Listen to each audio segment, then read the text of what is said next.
Mwana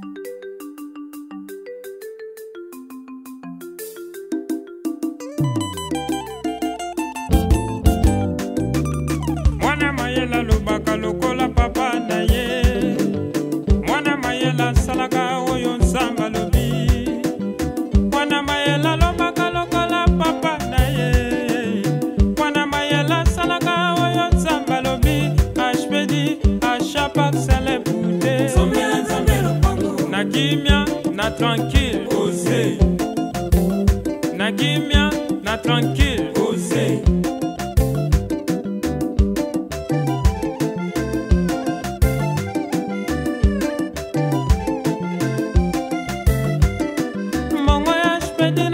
Kinzama salelenga ya kokama mbongo ya spedi na pesa kinzama epondenga na liwa mbongo ya spedi na pesa kinzama pesenga libala samba salio sela aspedio ngana biki bikamo sela aspedio samba salio sela aspedio ba papa na ba mama sanza meno ne preve.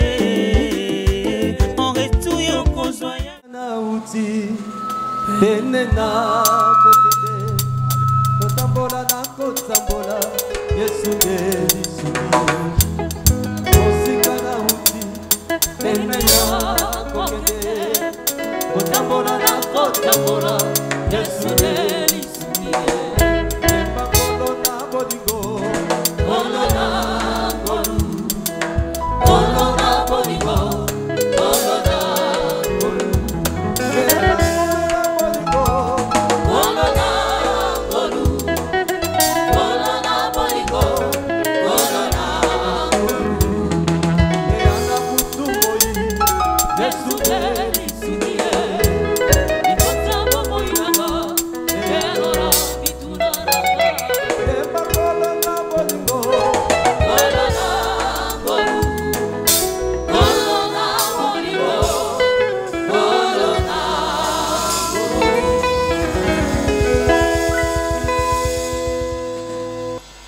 Amen.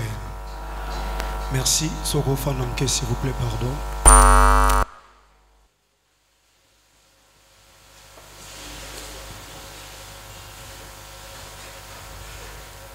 Tozobenga ba maman veuve Moroso baza awa o la fois passée tozalaki na bino. 9 maman veuve mo bozalaki awa. Il s'agit à maman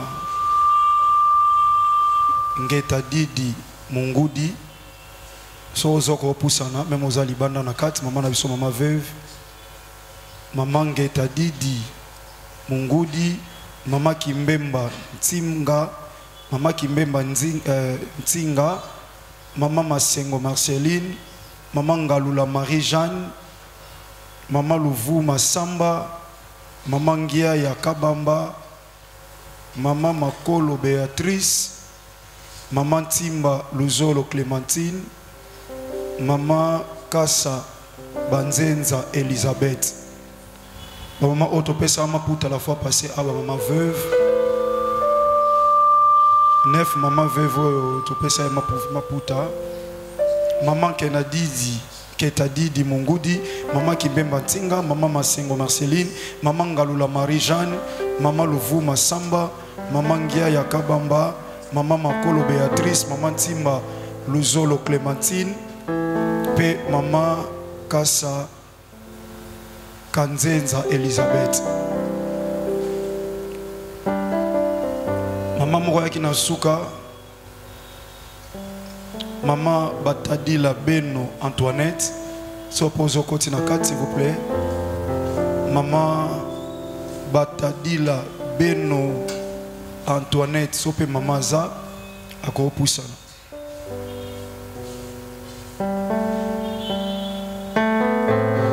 Ce papa qui a Zali, responsable social, papa Guy, s'il vous plaît. Merci mon papa. S'il vous plaît, Soko, qui t'a papa Guy, pardon. S'il vous plaît, papa.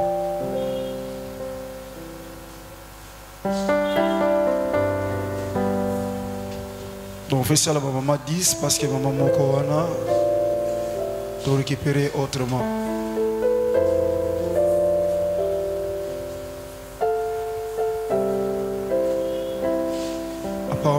batikali je ne sais pas papa qui soko sunga biso toi baba maman nini maman na zangi pardon papa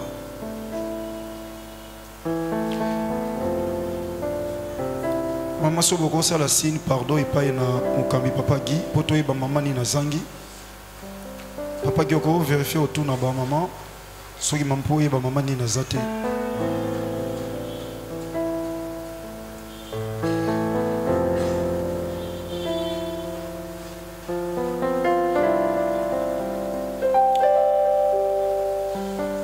ok azalaki dimanche oyo na topesa maputa.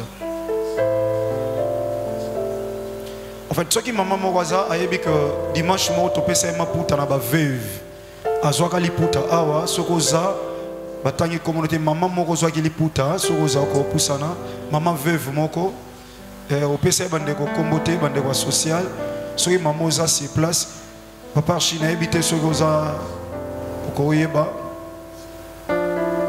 soki maman za gloire à Dieu so pasate maman église ezala ndengona en fait. Pardon? Maman ni il y a besoin de comboter. Il y a tapé ça été. Si vous faites ça la 10, c'est bon, bah 10. Baza 10. Baza combien? Kasimo voisin. Papa qui au cours sur toi baso qui au baza liste so baza s'il vous plaît. Archi. Ah. Ya on a le biso baza na église, c'est bon so baza te. Maman ozwaka liputa ozwaka te bon maman nzambe ezala boye ye aza te sikoyo donc on peut pas rester comme ça topesa pas oyo aza je ne sais pas n'est-ce pas parce que les églises toza na ba veuve particulier te oyo tozosunga mais veuve oyo aza na église tant tobengi tozwi en fait le problème eza boye tant topesaki maputa awa topesaki maputa ils allaient qui 9 pièces et tant au bengi ba veuve va présenter va se présenter qui 9 to pambola qui nzambe parce que tu as 9 pièces et to benga ba veuve en général mais tu as qui 9 veuves to pesa qui ba maputa et l'on bande qu'on a biso social basala qui musala parce que la religion pure et sans tache devant Dieu notre Père consiste à visiter les orphelins et les veuves to sali mingi peut to continuer ça pour na ba orphelin et to le baki to penser pe na ba veuve ya quatre églises. Alors tant au pesa gi maputa ils en a moi na moko azande kona bino to sambela rapport na ye aza à l'étranger et moi na wana nzamba tchaki à cœur abenga kinga lobi na ngai papa nzamba yebisi ngai na pambola 9 veuve wana na tala ki baona de la foi TV et na simbami na mutema ba mama wana 9 oko pesa mama moko $50 atinda $450 alors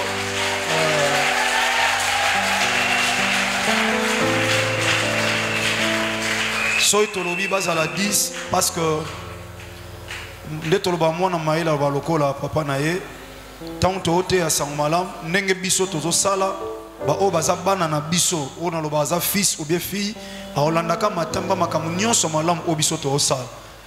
Alors moi bane belé nzamba osimba mitema na bango babiloko ebele ya ka tokenda kotika na orphelin même hier tozaki na orphelin avec des cartons biso moto se sacrifier ko kezwa na ba agence pour na bana oyo baza bana de la foi TV o balanda biso puis basala biso confiance lokola basali na nzambe. Alors ezaki na maman moko atindelenga $100 alobaki aponaki ba veuve te alobi papa peselanga na ba veuve mi balata $50 $50. Alors na pesa ina veuve moko pour na garder crédibilité na zala mingi na bitite on a pesi na passé pe veuve on na téléphone a solo lina remercier et pour garder moi crédibilité on a parce que moi comme mbongo imilé basala nzambe belé. Alors na pesa yi veuve moko basolo ki na ye ndena mando ebisa nzambe veuve ni na tikali na pesa sous 50. Alors tant bato social ba papa Guy ba papa Chi ba nyonso ba mona ki ba mama na biso 9 maman moko ya ko luka ba ona suka ezaki passe même ngana ko ko supporter maman ona te et ba ko récupérer ba côté na liste na bisi bango lokola na $50 moko boko te kana liste ça la bango 10 pour ba ko zombo donc nazo pesa mbo na social $500 eza awa donc papa zo kamula bango oyo tikala et arrive à ça pour maman. Voilà. Yoka église.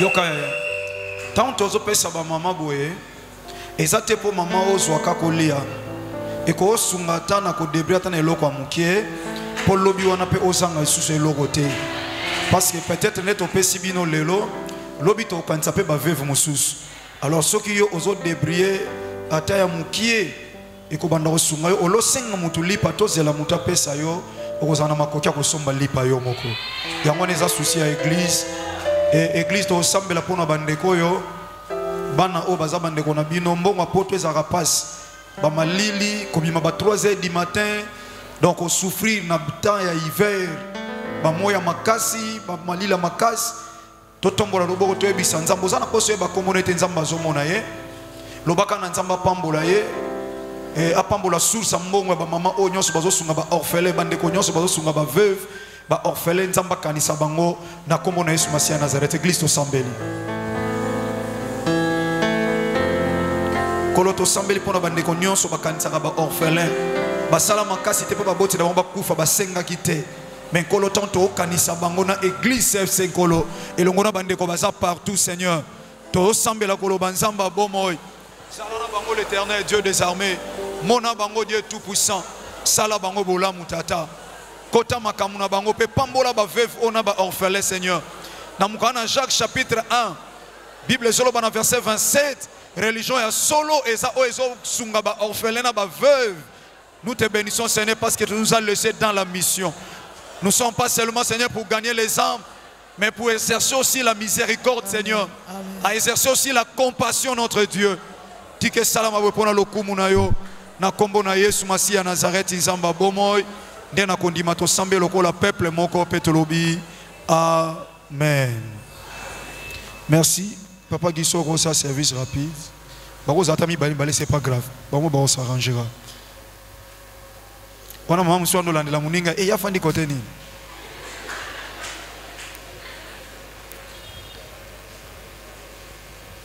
C'est qu'on va en facilité au coup de souka culte, c'est ça le problème. Va changer les bancs. Changer ni na papa Guy. Bande ko balobi so boko sunga bon pour ba koko bo so ba ke changer pe aux passe. So boko sunga bango papa bolimbi s'il vous plaît, pardon. So boko sunga maman na suka bokuta ina ba papa mi bale wana po bozo ambongo na bino. Nzamba pambola bino wana bozo ina kima tobetela nkolo mabo maka.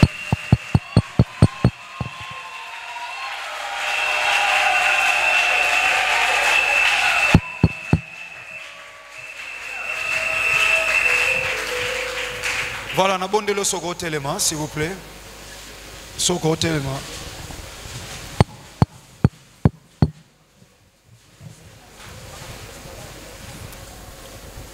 Merci.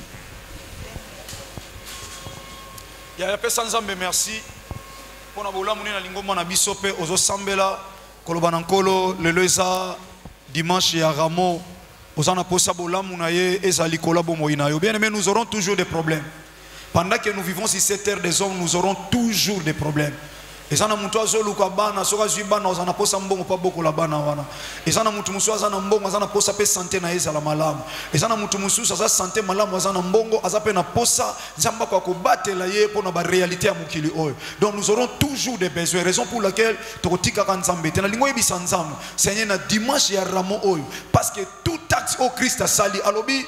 Toutefois, bozo sala makambo nga na lingi onga na sala bozo kanisanga.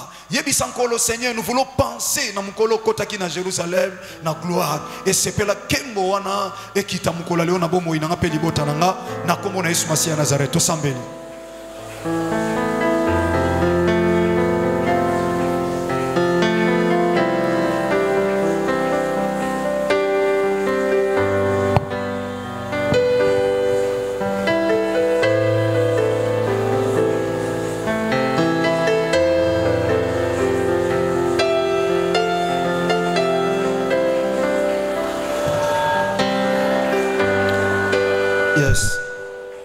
Na kombo na Yesu Masia Nazareth ndeto sambe lokola peuple moko.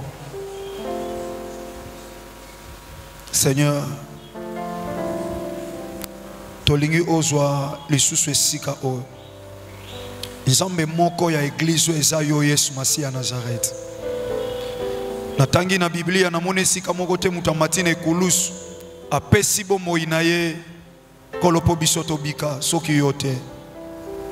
Nasepela kotombolo po na ndimela kaka yo. Makasi pe nyonso angeza yo Yesu Masiya Nazareth. Tombwama mosantu. Tombwama tata. Bible lobi, tu es le même hier, aujourd'hui et éternellement. Ce que tu as fait hier, osana makokia ko salango lelo. Kolo, nous voulons écouter ta parole. Tika ba cœur na biso ezala bien disposé pour nous recevoir maloba na yo. Tozo suksama na ondi makolo ke oza tata biso toza bana. Yango to pusane pa ina yo na mitema na biso po ocha semence na yo kati na biso. Toyoki batu ba humilier, toyoki batu ba interpréter, toyoki batu ba préparer, toyoki batu ba bongisi malamu passe pour na biso peuple na yo.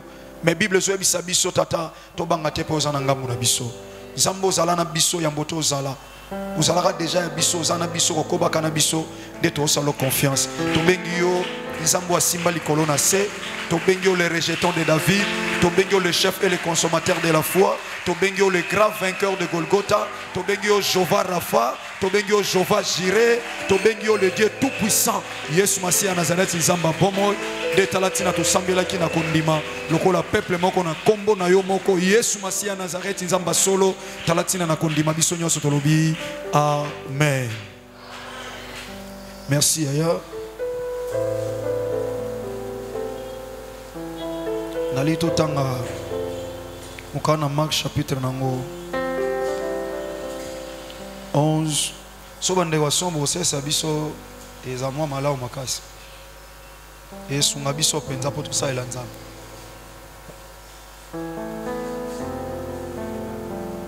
Amen.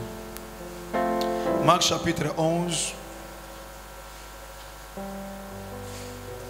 du premier verset jusqu'au 10e verset. Marc chapitre 11 du premier verset au 10e.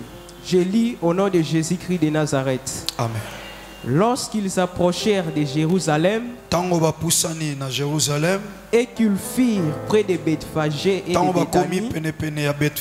Béthanie, vers la montagne des Oliviers, Jésus envoya 2 de ses disciples. Amen. Amen. Merci, s'il vous plaît.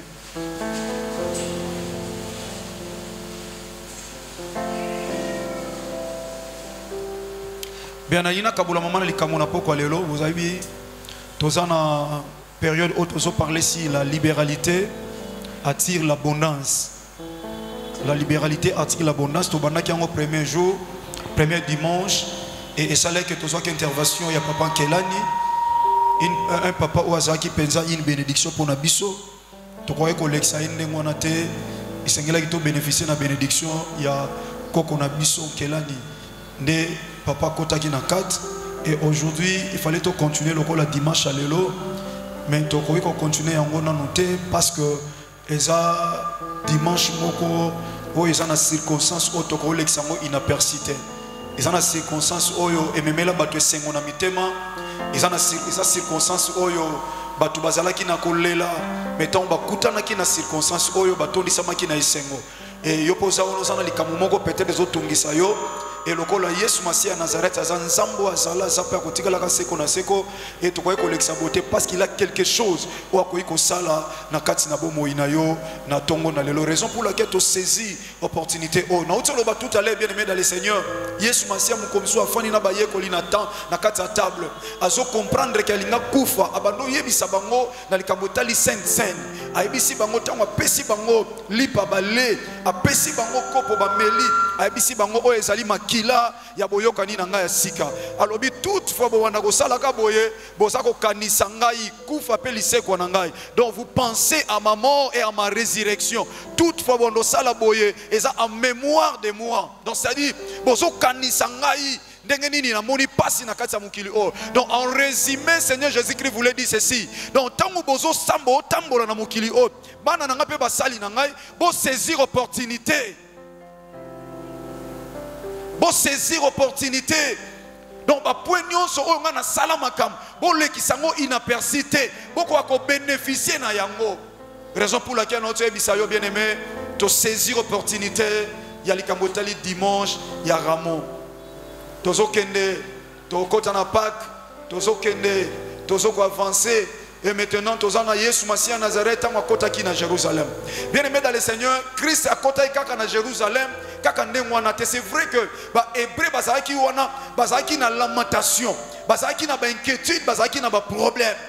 Mais Christ voyait qu'il y a kota bongote na kata Jérusalem, parce qu'ils ont battu mon pe baza quelque part.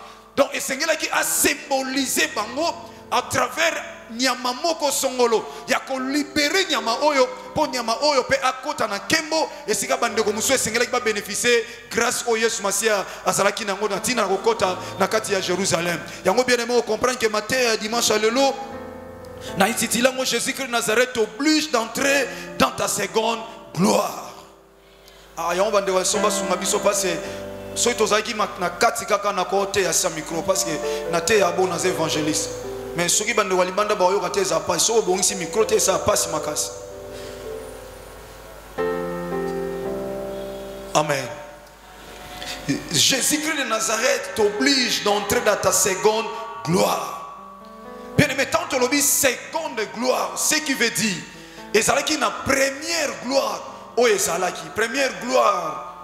Donc Kembo Yaliboso et quoi que ça la Kembo oh peut-être comme là qui yo otueza kembo oyo rata kipe yango okoza la muto yo nzamba bongisa ki makamu ko malamu pona yo mais vis-à-vis ya conduite no liboso na nzamba peut-être oyeba ki nzambe te otambola ki na vie masum otambola ki na vie désordre otambola ki na vie oyo bana ko glorifier Christ te et nzambe lipambolo ya bongisa ipona yo et comment qui passe pour que cette bénédiction ona esimba manabo moyina yo amen. Je ne sais pas si vous avez banda ba yoka biso bande walibanda alléluia. Kola sunga.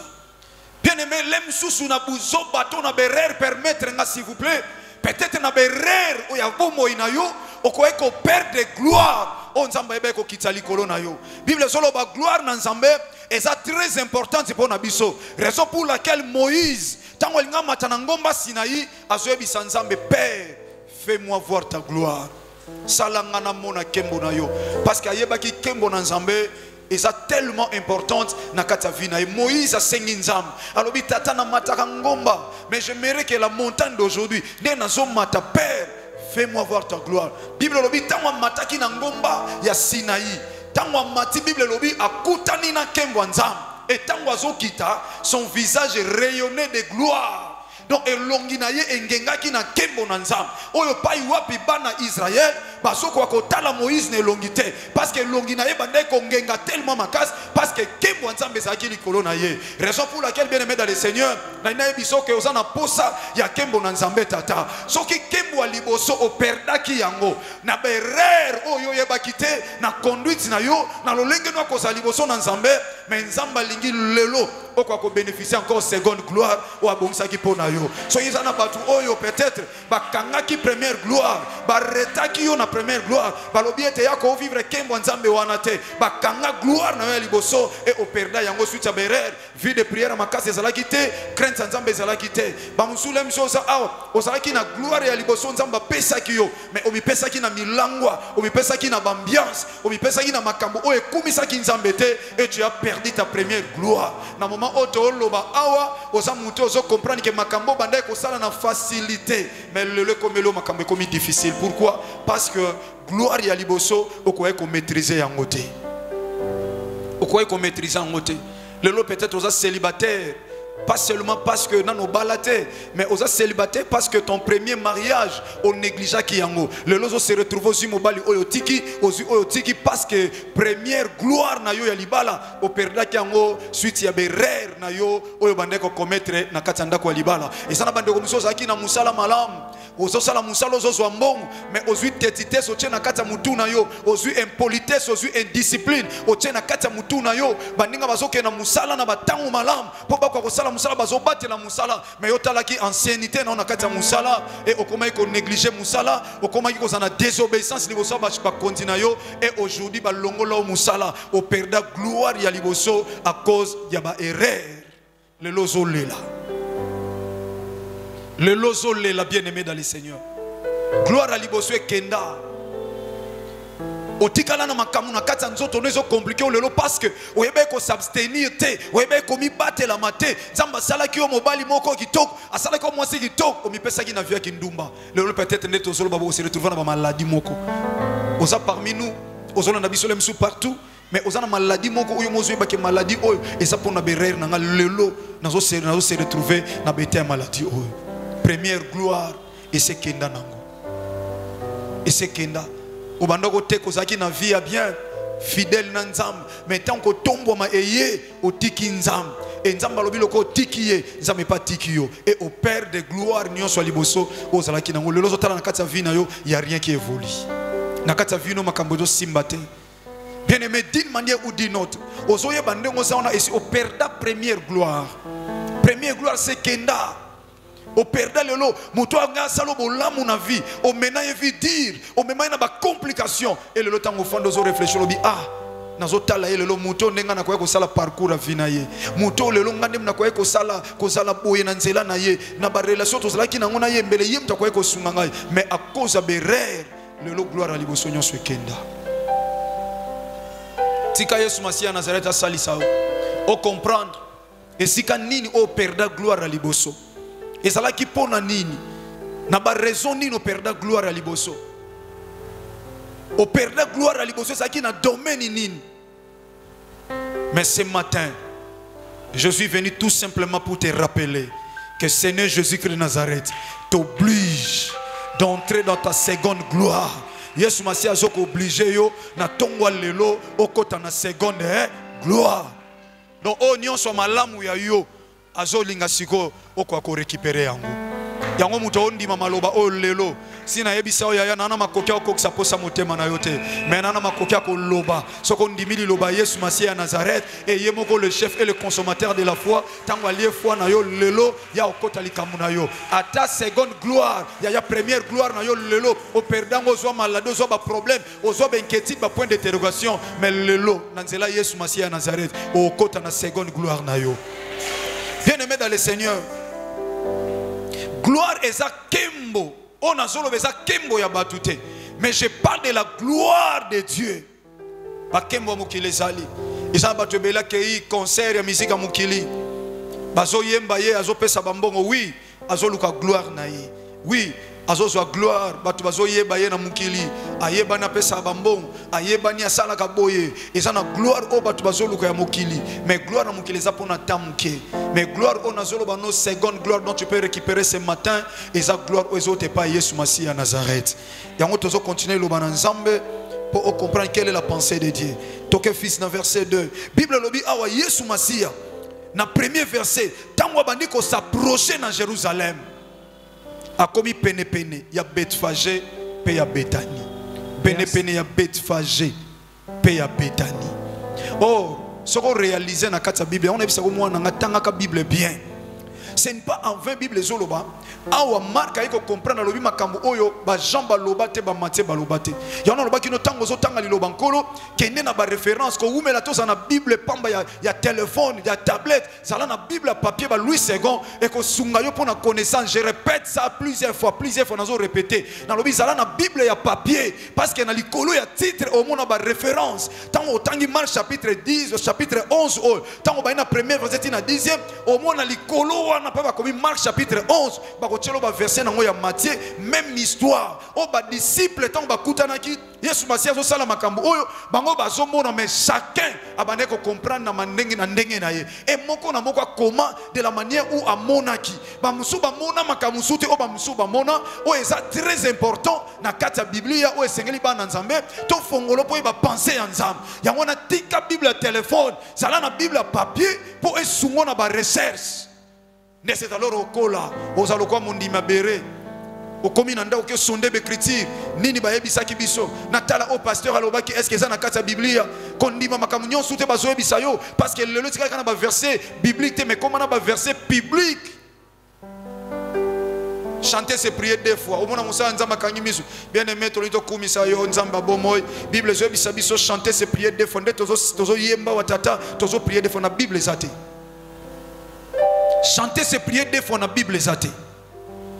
Mais le lot mon même chrétien azoloba ngo pourquoi pour ayoka mutu aloba akenda te ko vérifier ko sonde écriture alobe komama na verset nini afongo la Bible na tala te mutu asepela yoka mais ake ko vérifier te raison pour laquelle ebele lelo boza frapper na ba doctrine ozo glorifier Jésus-Christ de Nazareth te.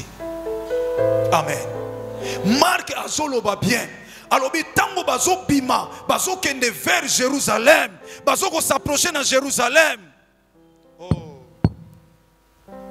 Tant bakomi na Bethanie, bakomi pene ya Bethanie na Bethphagé. Verset 2. C'est la fils. Et l'homme se boko saiza te pour sunga solo sala nzambe bien. Poso to zaika na kati na longoli micro na hotel ya bien mais siko bande obana libano. Frère Essengani. Pardon? Pardon?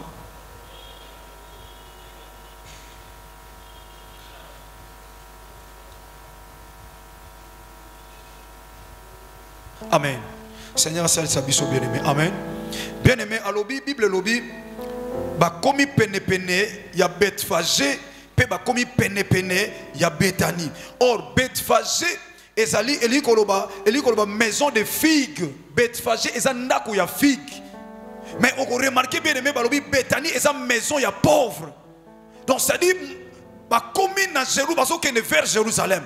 Ba se retrouver entre Bethanie et Bethphagé. Donc là où il y avait la gloire, et Nabisika Moussou Ezaki na passe, va se retrouver dans Katikati. Yesu Masi atali siko, a monité, et ça na maison il y a pauvre, pesa na maison on va bengi maison fixe, c'est-à-dire et sika eloko kolia ezali. Figue eza mbuma obaliaka. Raison pour laquelle Jésus-Christ de Nazareth, mukomusu tanga so bima na Bethanie. Bible lobi apercevant de loin à mon nzete ya figue, alobi apusana soit ko mone loko pona alia. Parce que mbuma ya figue eza mbuma oso mutu ale yango et pese makasi na nzoto et ko pesa ye makasi ko permettre à ça la parcours malam à continuer chemin na ye malam. Donc c'est-à-dire si ka oyo mutu akoyi kozwa réconfort et si ka mutu akoyi kozwa force mais ezala ki entre et si ka kozwa force na esika oya mutu passe mutu azana esika ta kozwa force na kati ya Bethanie esika ya passe esika ya mobola. Mais balobi Bethphagé et ça esika oyo figue ezwamaki. Et Christ a se retrouvé entre les deux côtés là.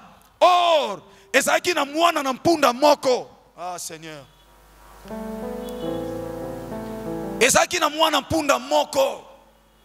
Ya mwana mpunda wana. Bakanga ye mon fils. Mais o bakangi ye asa non loin. Ya Bethphagé pe asa non loin ya Bethanie. Alors ça est considéré lokola oya fandi na kati ya Bethanie esika wapi oyo passe ezali ndako mobola ndako kolela ndako minioko ane loko osala te azo souffrir na esika wana parce que c'est la maison du pauvre na kati ndako pauvre eloko motuye ezala te na kati ndako pauvre elamba motuye ezala te parce qu'il n'a pas de moyens pour assomber loko motuya assomba te lamba valeur assomba te loko valeur atana ndao. Donc c'est-à-dire c'est une maison oyo soke kuna na kati okutaka biloko ezanga tina et Bible lobi esuka gi wana te balobi côté ya ngomba ya Olivier, n'est-ce pas Enoch? Or ngomba ya Olivier za ngomba ya grâce. Vous allez réaliser bien aimé dans le Seigneur muto akangami nesika babengi maison ya pauvre akangami na maison ya pauvre mais à côté ezana biloko akolia Bethphagé maison de figues et puis de l'autre côté il y a la montagne des oliviers montagne à grâce. Bien aimé ça na bato ebele lelo au perda première gloire ensemble mais au tikala na okaka ndongo za na Bethanie ti lelo au fandika na Bethanie bazoni okolo bakangi lokola mwana mpunda oto zolo bela maintenant bakanga yo singa batika on esika wana okoyi ko sepela te okoyi ko avancer te okoyi ko mona kembo nzambe te. Donc ça dit bantura yo bachao batu baselo ba garde bakanga yo na sécurité moko monde ténèbres balobi te yo ndongo za wana otika la ao okomona gloire te première gloire na yo bakanga yango bakanga bien aimé aux autres traverser un moment très difficile. Tu pries comme si tu ne pries pas. Namituna motuna comment mutako sambela nzamba solo mais vine zalaka via passe. Nandima ngote bien aimé dans le Seigneur. nandima te muta osala nzamba solo aotamula na kobanga nzamba yamba Kristo lokola mokoti po biksi na bomo inaye e mutu na bomo ine mobimeza la ya pasi bien me permettre ngana loba na ondi mangote na zondi mangote moto azotamula na kobanga nzambe ma fille moto azotambola na Yesu Masia Nazareth kati na ye et que toute sa vie pendant 5 ans 10 ans 30 ans 20 ans azalaka muta passe bien aimé loba wana Yesu Masia zane kulus wana loba Yesu Masia zane kulus. Ou soit tu es dans l'ignorance. Yango la fois passée na ebisa kiyo na loba ki yaya vie eza compliquée mais vie ezo comme compliqué pour ozo yeba te na kati ya vie ozo tambula na nani soki na kati ya vie ozo tambula na vie bien aimé dans le Seigneur vie ko za lo compliqué te na kati ya Bible zana mutu mota tambula na nzambe ti su katika la mona gloire te azate même s'il y a des combats mais nzamba tele mapola kisakaza peuple azan nzambe na yo nzamba tele magala kisaki oza peuple na ye raison pour laquelle Israël na kati ya désert maya komeleza la kati na désert musuneza te na désert mais balia mane uta likolo ba mela mai e bima na libanga po nzamba tali sabango ete bozoke mboka na elaka mais na olakisa bino boza peuple nanga esika mai e bima tenga na bimisa mai. Est-ce que bande ko libanda ba yo kabiso bande ko libanda alléluia nzamba sunga yaya nzamba sunga biso alléluia alléluia. Bien aimé, jamais mutako tambula na nzambe na ebisa ko église ou église abata ondima jamais mutako tambula na nzambe papa lano azobanga nzambe mais vine ça la fait complication c'est que église na yote c'est que église na yote yaya so yo eka uluka Yesu Masia Nazareth yaya crois que si tu marches dans la crainte de Dieu tu verras la gloire de Dieu.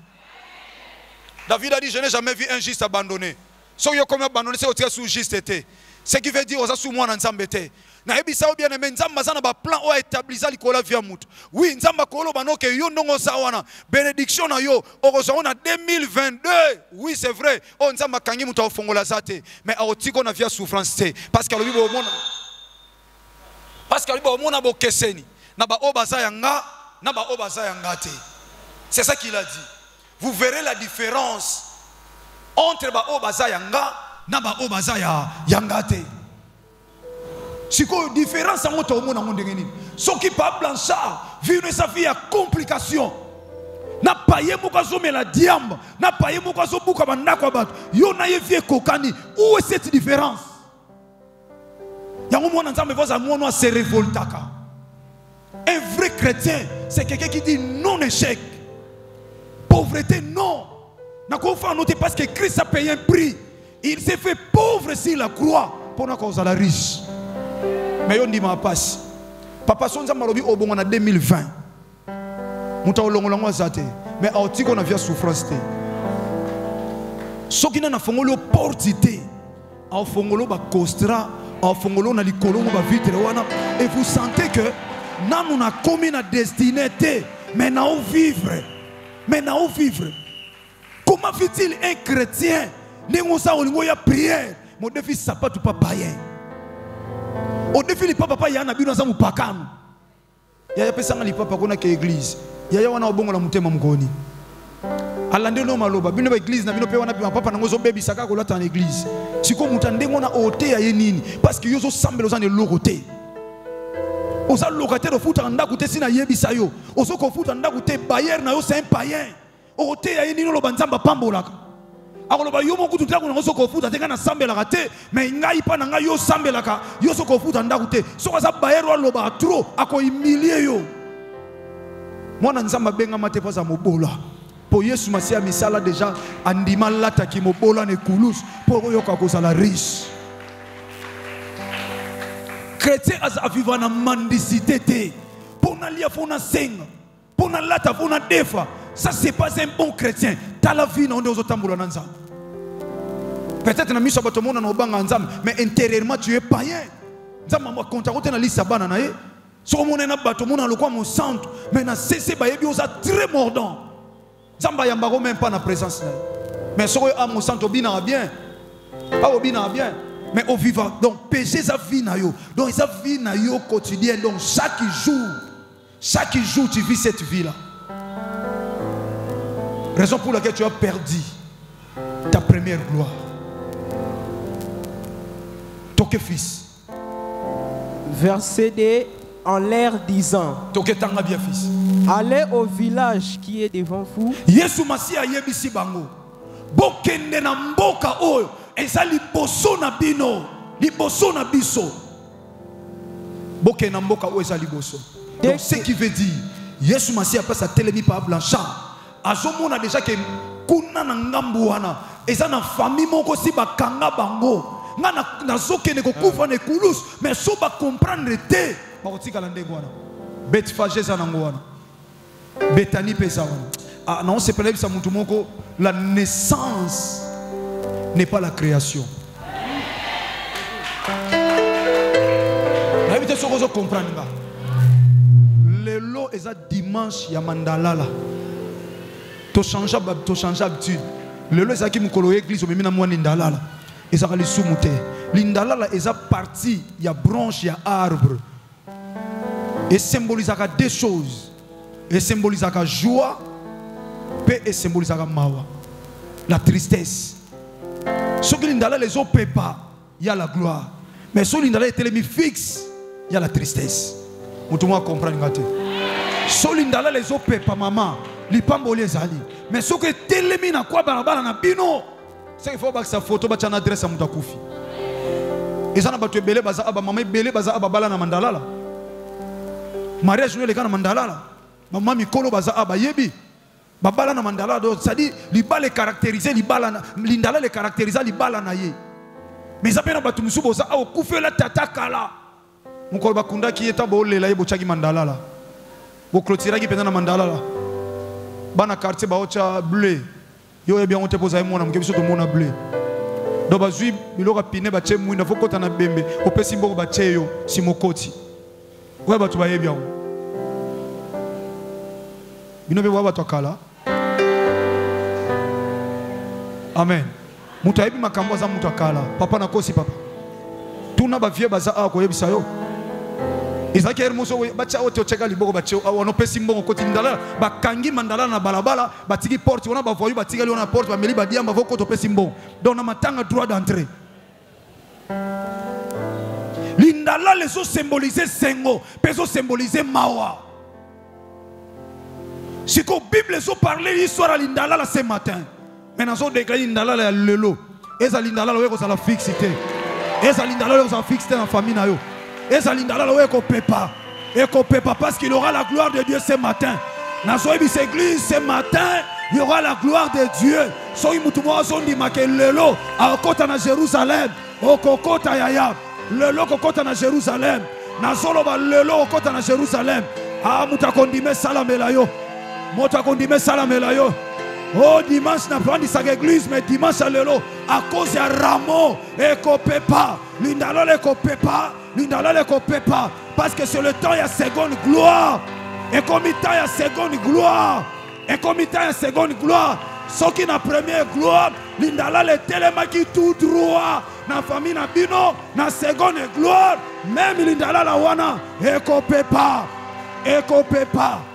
ngana solo banzamba zoko kisa ngana sana munoko nzamba sana makoki akokokisa na lobi lindala lo telema na famille na bino ata ya liwa ezaki lindala la première gloire oyo perdaki mais ndengo zo so connaissance kaka lindala lo etelema wana o etelema ki pona bana no bakufa pona bandeko no bakufa pona ba parents no bakufa même lindala la wana ekotelema fixité lelo na seconde gloire lindala la wana ekopepa lindala la wana ekopepa parce que muta sisi classe na famille parce que muta bali na famille parce que muta sepeli na famille muta mati promotion na famille muta zui musala na famille muta voyager bozo pepa loboko le bolindalala ozo pepa loboko le bolindalala lelo salama et salama lelo salikambo seconde gloire Jésus-Christ Nazareth oblige à Justini d'entrer dans ta seconde gloire.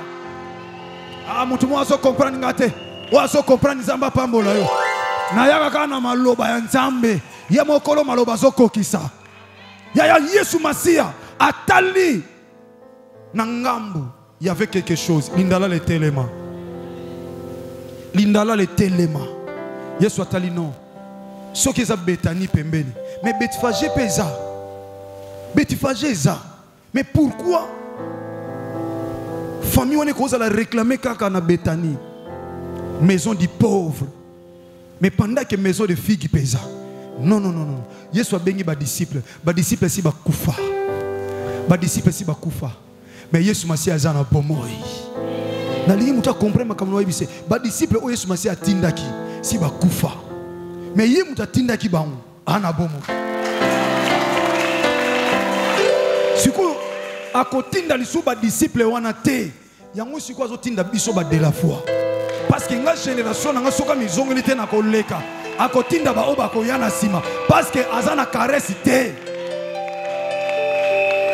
azanga ba serviteur te ba Pierre ba leki ba de la foi pe baza siko lelo akotinda Pierre te po Pierre sa kufa lelo akotinda Marc te akotinda Matthieu te mais lelo azotinda nga yango mutu azondima yaya kaka place ba telemisa lindalala koningana nazolobela lindalale koningana nazoloba lindalale koningana ndenge za dimanche ya ramo lelo lindalala ekoningana lindalala ekoya baba somta kufi baningisa yango te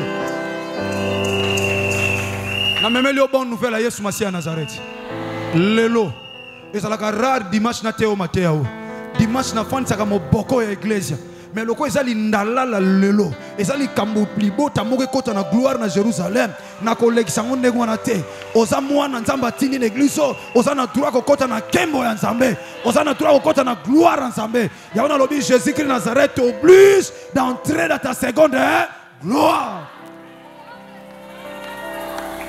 lelo ezala lelo et ozonga suti na 2020 yango ya yozwango ka lelo makambo 2020 zate o eza Rehoboth ya Colette o eza Rehoboth distance na banguna distance ngo to luka ona ndenge nyonso kote nini bakanga kiona ye lindalalo ekangama ma fille ezo bouger au nom de Jésus-Christ de Nazareth au nom de Jésus-Christ de Nazareth ya yoka makambo ezo salama mutafandi pene biloko akolieza maso kufanzala ignorance tue ignorance bomaka oza côté biloko akolieza mais ozokufa nzala pourquoi possible kanga yo Yesu Masiya atali ayebisi ba disciple bokene na mboka oza en face na biso alobi nini mon fils dès que vous y serez entrés tango bino boko kota vous trouverez un anneau attaché papa dinga tinda bino otanga te loka basango wana to yoka te père micro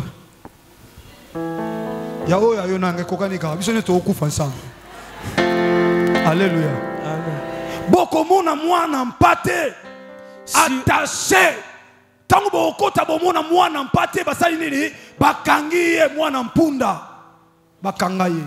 Bien aimé, mpunda zana objectif asunga alabouré bakangiye azomema bachar na sima. Vous comprenez? Azo aider lokola moyen ya déplacement. Na tango kalabando tambola na bampunda bache char na sima. Bache char na sima azo mema bino bozokeni. Donc c'est un moyen de déplacement. Et ça lokola papa sombi voiture na talo mais voiture na babé ko tambola tetina na ngoni. Parce que sombi voiture peut permettre na ba déplacement. Mi tu konyo so ngona na mukileza na musala musute. Soko eza mutuka ko mema marchandise ezo permettre okaka osala ba faire. Mais si vous avez un tambola, ils ont permis de faire un déplacement. Il y a un moutou qui bangi sagaote, pour ça manzanzaga mundele mo sangisi, asu manzanza mo saisa tena kat. Ko banga kate, ko banga ngote zaga bi manzanza ba sangisa. Si vous tu le lotira sous batola BNT, il y a un mona ngo koma su ba biloko ni bazo sale lango, ezakutu makasi te. Mais yo taka mutu ta bango penza to kote makama tika bato ezalaka te. Nde bango ba somba nde po somba.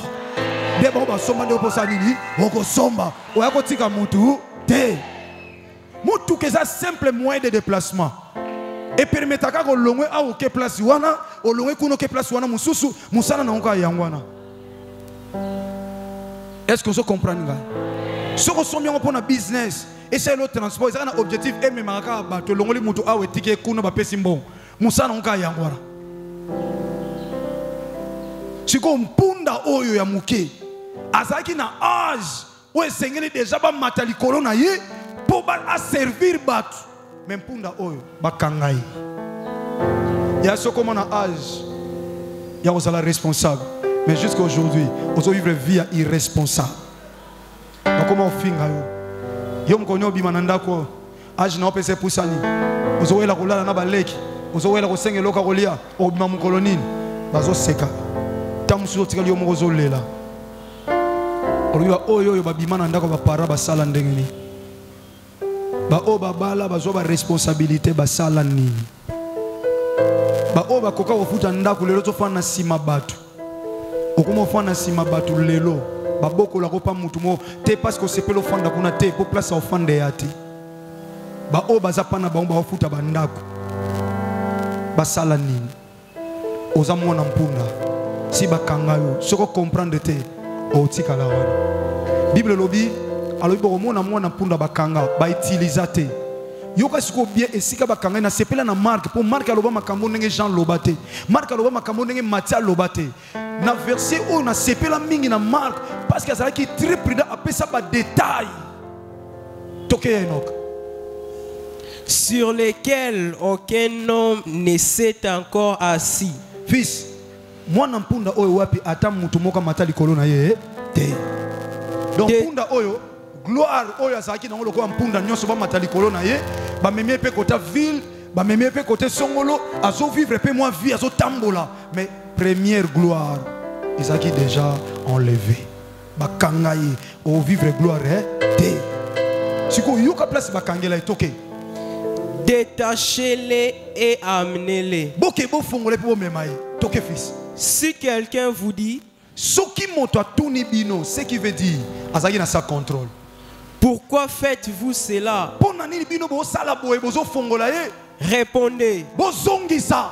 Le Seigneur en a besoin. Ça c'est l'ordre du grand roi.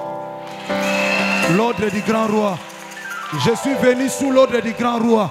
Atamuto achayo wana kangayo wana c'est le grand sorcier de ta famille. Oya solinga to vivre seconde gloire. Na zolo bana kombo Yesu Masia Nazareth qui m'a envoyé. Balinga te na koyebisa bango le maître a besoin de toi. Le maître a besoin de ta famille. Le maître a besoin ya kokotisa yo na seconde gloire. Le maître est le plus d'entrer dans sa seconde gloire. Ça selon l'ordre du grand roi. Soka lobi mutapek sa azalate. Soka lobi tata bota yo lobelo te. Po tata bota yo me ya somba yo na makila. Eloke ko zala yo me soba sombi yango etikali su ya yo te. Yango mama bota yo papa bota yo. Soka za malamu apambolama. Mais soza libaku pona yo ayeba que aux autres dépendre n'était parce que tu as été racheté par le sang précieux du grand roi Jésus-Christ de Nazareth. Amen. Soka tuni poani bo sabolo ba mettre na posana ye. Toke ya ino.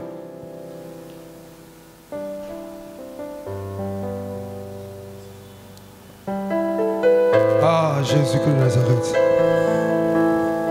Toke fils. Le Seigneur en a besoin. Et à l'instant, il les laissera venir ici. Les disciples étant allés, trouvèrent l'anneau attaché dehors. Nakuti famille moko si bakanga bango yoka libanda yoka bien bakanga libanda. J'aime ça. Oh, j'aime Marc. Alobi libanda. Expliquez bien fils, vas-y. Yoka bakanga ye libanda près d'une porte. Pene ya porte au contour du chemin. C'est la fils. Bakanga ye libanda pene ya porte. Donc ça dit bakolonda soba ba fongoli basali. Bafandi pe na mesa baolia baosolola baotanga ba journaux baota ba TV même punda wana na libanda mais pene ya porte omoni porte yango so côté au vivre le quoi ba nyos bazo vivre mais yo moyo kota ezate parce que yo non ça faut tikala wana mutu pa ofanda likona yo te mutu okotso na kembo te bango ba osepela miso punda na porte azoka masolezo le kana kazi bonyo tondi na tondi lemso ye na aliete mais aota na musika betfage yango wana figue za wana ba olia ba keipe na betfage ba vivre vie à figue mettons ba oya ba lekeka na porte ba koti punda unazotala mko msusu amona ba mpunda msuba olekana omona ruwa moka zoleka mutu mwambo ngazoleka likola mpunda unazotala anga mkoni ba matata likolo na nganga pe na kumona pe bolamu Mukoloni ni pe ngape na komona pe nde nazomona baninga azo évoluer bien na vie nde nazomona baninga bazo sambela bazo pengwa te ngape na sala nini pona banda ko sambela bo yo vino to bando sambela makasi suka fo pengwa atolo be loko na osala ngote osala kango et puis osala kango continuellement durant toute ta vie osambela me lukuta muyibi kindumba ko chola ko yina ozanango et na ina rappelo ko ndengo za kutu ozana binemi moza en église. Et ça la resonité. Oko simba pena Bible na église. Atolo Bible ko gêner yo.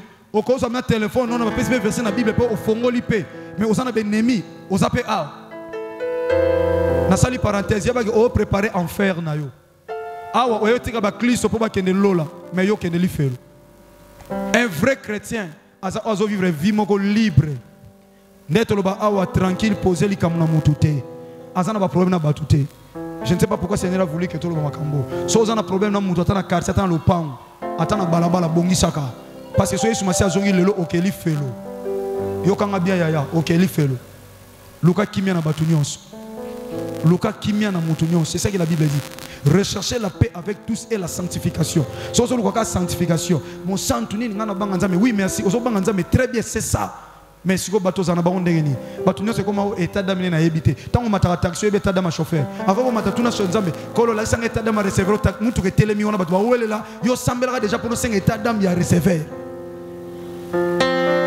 receveur ku état d'âme na otuna raté mais c'est comme ta sengelo état d'âme ne receveur na futi ticket wana mbongo wana état d'âme na otuni kitu wana fondé wana bato fondé na taxi wana pendant la journée bazo fondé bazo kit so kiti sa fondé wana oyeba autour état de ma chauffeur s'il vous plaît tellement moi mouké OK victoire c'est là non rabababa ni na ngoma je na otano état d'âme na ko la place wana mais pas baninga msu état d'âme parce que on a vu à sainteté c'est bien mais nzamba zolo ba rechercher la paix avec tous et la sanctification. Donc la sanctification c'est très bien mais l'icolo sanctification ça la peine à kimia na batu. Yo aloko sambe la bien batnyos bakoma bandoki. Alors yo mon santu batande ngwana nde mutema mabe wana keto wana yangonde ekotso lifelo. Amen. Nakangi parenthèse osana matoya koyoka sani. Ete ayo. So osana ennemi yebango no zabo awo makamna oloba kokanga menite. Makamna ote ya so osana binemi kokanga menite po nzamba zanzamba bisangisa sangisa te. Soit aux ya soit aux ya Satan. Soit aux nzambe te tika ko baba amen. Ato seleli lobe okoksa mate. E okoksa mate na vie na yo. Parce que so tamu na obanga nzambe to tiko mona ke mona nzambe te parce qu'il y a aucun serviteur de Dieu. Ya Rachel o apesa abatu posa na bango. Biso nyoto luka ngwe pa nzambe oyebisinga na yebise pa ina tata ponga na nzambe umbu. A utiliser nga po yozo. Mais ce que so yozo banga nzambe wana te. Ozo ndenge ni po de la voix en opesa yo te. Napena mafuta oteka te lilo bakaka ndima chana misalo muni kembo na nzambe punda bakangie na nzela na ote ya bato bazwi décision lelo batambula na nzambe lilo ba oeza lipambo lipo na yo azwi punda bache libanda bango bazokota bazobima bazokota ba olia bazomela punda wana kama makala libanda na balabala ya lelo pesa eta na yo vi na yo makamnyoso malamu elekilaka okaboy elekila ko kabwe ba monta mbongo yoka onga na sango mutu mazo betolo binga na commerce nda masala penza ya lobi na teka bien na komi na fond pena ya 500 ngaso na komi kana 150 na zongi so na komi na 200 na zongi lisu na 100 okomi komi tuna mituna makambo zo simba te na kata vina otali na rappela ko otali âge na yo na viozo menezo kokana te mwana bino munkaza na vie moko plus avancé que vina yo ozalo ko amona mpunda bakanga si bakanga yo age ezokende ezonga simate ya ezokende age ezokende au fur et à mesure age ezokende kitoko peso kita makasi peso kita ba frère ndenge osala nzam papa ndenge ozaka na volant lelo après 5 ans makasi wana ozana ngoli soute mais pendant que mutu azo rêver ozoyeba te ke makasi ezosila ozo trouver vie wana normal yaya osutuka yaya musuku toza okipa age note au fait bonne année au sepelo lio meli o ebite inane zo baksa inane baksa mana bonne année nyonso to ressemble la pour un anniversaire mais ba inane mo baksa miwa ozozonga te ozokendaki tata ozokendaki mama mais ce que ozoprépare ni mpo na lobi na nyonso bazobenga bandoki na nzela baza bandoki te tata mwa mokolo parce que préparaki lobi na malamu te lelo komosanga moto akosunga ye parce que lobi na ezali malamu te mais eza na batata oyo atonga ata mwa bandako na ata moko pamba ata fandi bo azobouge te afandi kalme na ndako yebike suka sanza bafuti ndako na yebe kotikile akozanga eloko aolia te mais oyo bandaki komona ngo te andomona lobi te lelo bato baosouffrir. Il y a beaucoup de gens qui vont vivre le lelo bakanisa kozala nango na vie na bango. On doit premièrement voir la vision. Si on n'a pas la vision, même si on te donne l'argent aujourd'hui, papa on la ti montre soko otaka kana montre te ata ba pesio $1000 lelo au sala makamusu no soma montre te. Pourquoi? Parce que c'est pas ta vision. Et ça n'a pas te belé lelo oko bengo tourner oko sala ni na vie. Donc azo vivre le quoi permettre nga azo vivre le quoi la nyama azo vivre le quoi soso tambuli c'est la poko zonga ba te belé bosa na kati église ba tuna okaka bon na lina sunga yo ozo mo ka mo bana osala oko sala ba faire nini ah na mona pende ti maka ba pharmacie pas moni moninga fongola pharmacie donc mutazo vivre mais azana vision te or mutu la première des choses tu dois avoir une vision na mukolo nzamba osunga nga na zuata $200 na osala ba faire boye tanga ko zwango directement aza déterminé mais maman aza na vision te opese des akomi ko baloba na kikongo bandi ko babakana azo tâtonner akocha o esimbite 200 ba pesa ki na maboko esila te sali nini esili ale komo bayana biso basunga batu te batapoto basunga te batapoto balota mbongo te yo soke poto le msoko obima to opasuka mbebo na malili alléluia ya faut en a vision pour en venir na yo. Mon frère, ça a la vision. Toi, na mwana mwana kati église. Nzamba sunga bazana bona mbongo te bazana mwanda kuna bango bien. Mais mwana mobali andimi alongwa pa na bango. Ake ko futela ndako. C'est un frère que j'ai encouragé.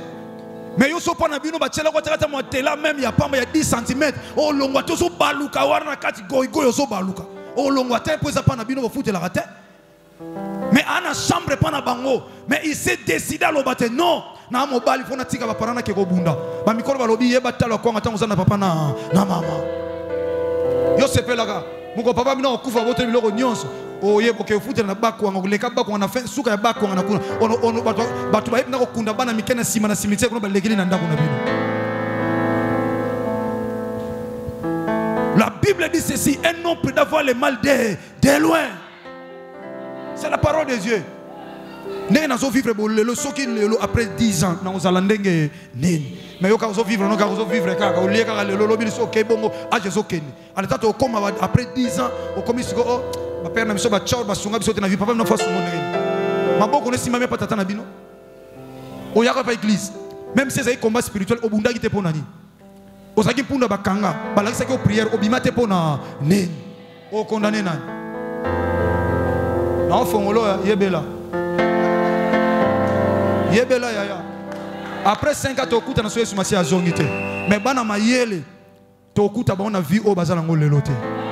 Bana mayele, tu écoutes ba na vie chrétienne au bazana ngolelote. Ba musuba obima ba serviteur après 5 ans, 2 ans, 3 ans. Ba musuba ba homme d'affaires. Mais yeba ce qu'on a kangamela wapi. Yango Yesu masi atangwa na Jean chapitre 11.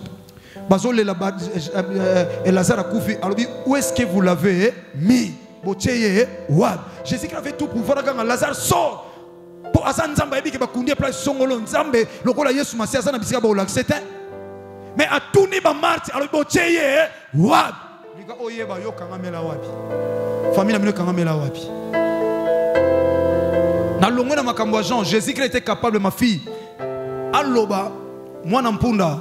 Et pas eka kozawana fongwama yaka ao mpunda nga résister nzambe oyoka na mingonga banyama bongo nyama ko yoka mungongo na yete mais atindi bato ali bokende ko fongola ye bokende na libanda na ville où eza en face à situer lieu yango yo pe lingo yo ba lieu nini obino bokangamela bakanga bino na stérilité bakanga bino na pauvreté bakanga bino na maladie héréditaire bakanga bino na domaine nini bitumba nini komela kayo mama na bana na yo ezaka nini bitumba nini lata bana wana bayoka kate bitumba ngweza ya nini source na ngweza wapi eloko nini réclama yo anetika kayote luko yeba source eza nini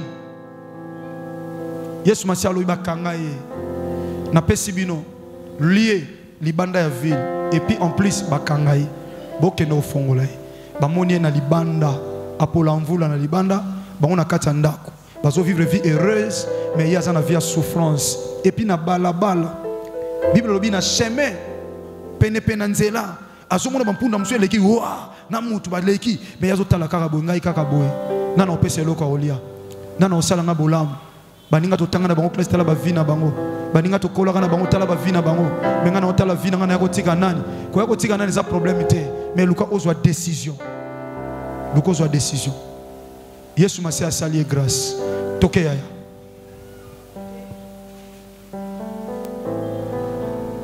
vas-y fils. Et ils les détachèrent. Verset 5. Quelques-uns de ceux qui étaient là leur dirent. Selon la recommandation du grand roi,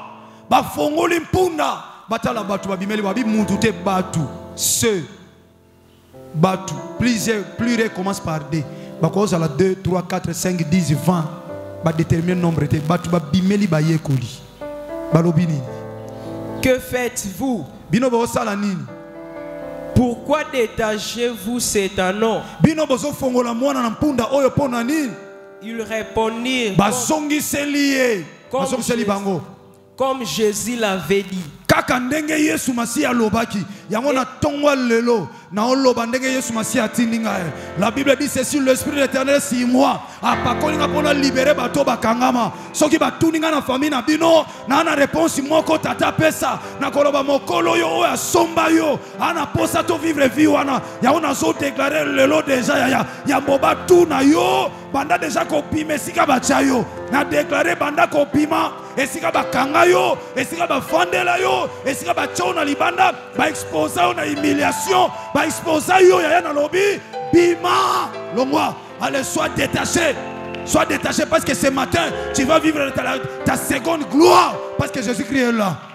Yam ta tininga na libéré yo muta opekisanga zate na okota makama famille na bino parce que Yesu Masiya azaya famille moko te. Yesu Masiya azapona baluba te, azaka pona bangala te, azaka pona baswahili te, azaka pona soki banani te, mais azapona batu nyonso. Yango peu importe ekolo na bino ndengo zondima ya lelo Yesu Masiya bimiso eza dimanche mandalala esengelo kota na gloire lelo lindala le kopepa balobi maître ndeka nkolo lobaki même parole. Et on les laissa aller. Ils amenèrent à Jésus l'anneau sur lesquels ils jetèrent leurs vêtements. Et Jésus s'assit dessus. Oh, seconde gloire. Soki bampunda wana bafandela ki bango pa ba individu bafandela ki bango pa batu songolo na nebisa mutu moko soki ba fete na bango basala ki yango na basalo wana soki ba fete na bango basala ki yango na lolenge wana soki ba vi na bango ba mona ki ba pamboma ki na lolenge wana na première gloire na nebisa oya yo esa première gloire te. Comme tu as perdu ta première gloire, Jésus-Christ est là pour te donner la seconde gloire. Tu vas entrer sous l'ordre du grand roi. Tu vas entrer ce matin au kokota na seconde gloire. Nana zondi mama kamboyo. Nana zondi ma seconde gloire à bana na ye. Nana zondi ma seconde gloire à libota na ye. Nana zondi ma seconde gloire à famille na ye. Yaya to bungi sango na berer na yo bolenge. O bungi sango na berer na yo. O sanga ki ko yeba Kristo. O perda gloire à liboso. Jésus-Christ Nazareth c'est là. Il t'oblige d'entrer dans ta deuxième gloire. Tu dois entrer dans ta seconde gloire. Il est Dieu. Yesu Masiya mati likolo. Ya bango banani ba mata. Ya bango lemsu ba chef coutumier ba tu ba sala ba zwa. Ya bango lemsu zaki famille muté sala ki ba zwa. Mais oya yo esa famille te. Oya yo esa chef coutumier te. Oya yo esa chef de famille na binote. Oya yo esa papa kulutu na bana te. Oya yo esa papa leka bana te. Oya yo esa no côté ya. Mais oya yo esa Yesu Masiya Nazareth. Ndazo côté na seconde gloire. Aso koto na kembo mibale mutazondi ma ya lelo kota Yesu Masiya koto na seconde gloire mutako peki swa kozala te. Bible lobi Yesu Masiya mati likolo ya mpunda toke fils. Verset 8. Beaucoup de gens attendirent leurs vêtements sur les chemins. Mwana olalisa Beaucoup de gens attendaient leurs vêtements sur le chemin. Aux autres évangélistes. Beaucoup de gens attendirent leurs vêtements sur les chemins. Et d'autres branches qu'ils coupèrent dans les champs. Yoka. Pe mandalala. Oyo wapi bauti ko buka na kati ya bilanga. Na nebisa mutu moko yaya. Ka bato ba pepa. Bato ba fixa kilindalala. Bato ba lobaki ya yeko simba te. Yo kende liboso te. Yo sambela bien te. Vie chrétienne ko avancer te. Yo kende boyete. Yo ko tombo mate. Nazo déclarer lelo. Ka batuwana ba opepa maputa na bango. Batuwana ba kotanda maputa na bango. Na kena domaine libala nazo ebisa bana nga basi ya mibali. Ya kaka batuwana. Oh, batelemisa ko lindala ba betaki maboko na mipende. Bana kingandi bakobala kate. Bana kobota kaka kobota ka. Na zolo ba meme liputa na ye wana. Ya mwana kotanda po yokota na seconde gloire. Akotandela bana na yo, akotandela bakoko na yo. Ataba lakela ki bana no balakela yo. Balobi yo kokota na seconde gloire te. Baboto la gloire à liboso. Na lo maputa na bango. Otambola likolo na yango yaya. Maputa na bango tambola likolo na yango. Et qu'on témoigne que tu marches avec Jésus-Christ. Ozo tambola na Yesu Masiya Nazareth. Bana na yo bako tambola likolo maputa batata mwasi. Bana no bako tambola likolo puta banoko wana basi bako tango tanda maputa na bango. E yo ko tambola likolo na bango. Bana no bako tambola likolo na yango. Oya zondi me salamela yo. Et comme il kambo seconde gloire. Bible ba buki mandalala bako pepa. Bako beta ba cri de joie. Bako beta ba kelelo pona yo yaya. Pour être yo mati promotion, pour être yo sisi classe, pour être yo voyager, pour être yo comme mosali na nzambe, yaya bako ya collation na yo, na zolo be salama, mandalale ningana, au nom de Jésus-Christ de Nazareth. Bible lobi ba koti na Jérusalem. Ya bango taba mataki bakenda ki wapi? Ya bango taba mataki likolo na bango bakenda ki na bango wapi? Tamba mataki likolo na bango bakenda ki na bango wapi? Mais papa là nous y a non oh tomba matili colonne pas Yesu Masiya. Destination Jérusalem. Destination Jérusalem. Toka na Jérusalem ezana batu bazolela. Mais nzamba tali na kolela na bangote. Atali na kolela ya mwana na mpunda oh abandi nanu na ye sima kesuka na batu bazana kati ya Jérusalem. Yoka siko batu ya Jérusalem. Come on mon fils. Ceux qui précédaient et ceux qui suivaient Jésus criaient. Ba o bazala qui ko précédé avant na batu banolanda Yesu tanga zo kota na Jérusalem ba comprendre ba bité toye esika kembo nzam muto lokola koti na Jérusalem histoire échangée les muto zo kota histoire échangée ba o ba précédé qui Yesu Masiya na Jérusalem na ba o bazala ko landa baba ndiko ganga yo kama ka bazo ganga na mandalala na bango bazo ganga bazo pepo mandalala bazo ganga bazo tanda maputa batu bako ganga yaya. Nalobi pona yo bakoganga soki baso tonga yo bakoganga cette fois-ci parce que kembo nzambe ko sali corona yo o eza dimanche à Ramo nazo déclarer lindalale pepa ata maboko na bango pepe za la symbole ya resita bana no mo papa ya resita libota na yo ezali kambo lindala ekoleka yo boete